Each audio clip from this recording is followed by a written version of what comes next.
Surtout, n'écrivez pas une bêtise énorme, disant que puisque vous voyez moins de grives qu'avant, il y en a moins qu'avant.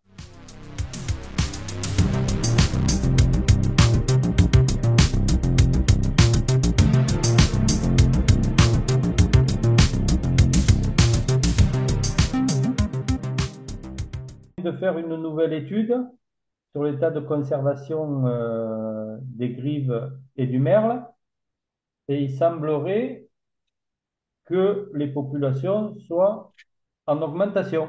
Alors, chaque fois, les chiffres que je vais annoncer sont 2015 et 2021, les deux dernières années de référence.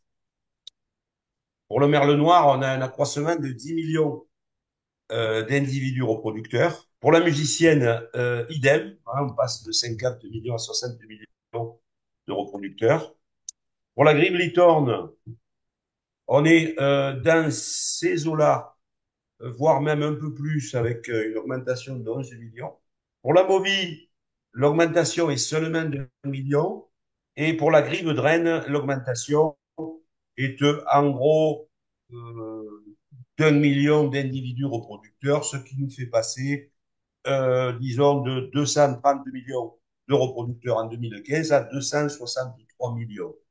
Ce sont des ordres de grandeur, bien évidemment, mais qui nous permettent de démontrer que les effectifs reproducteurs, hein, ça c'est les effectifs reproducteurs avant la reproduction.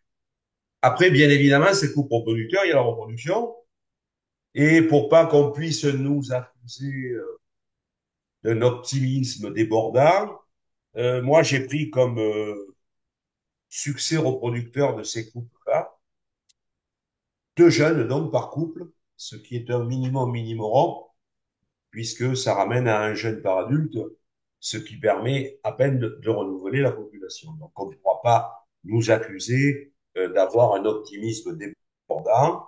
Et quand j'applique ce succès reproducteur de deux jeunes par adulte, ben, avant le départ en migration, après la reproduction, il y a entre 500 et 600 millions de turdidés chassables, c'est-à-dire merle noir et quatre espèces de grives, donc avant le départ en migration.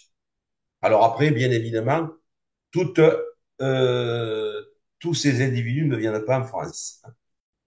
D'après les critères de l'UICN, les cinq espèces sont en catégorie LC, qui en anglais veut dire List Concern, c'est-à-dire espèces à préoccupation mineure, donc à bon état de conservation.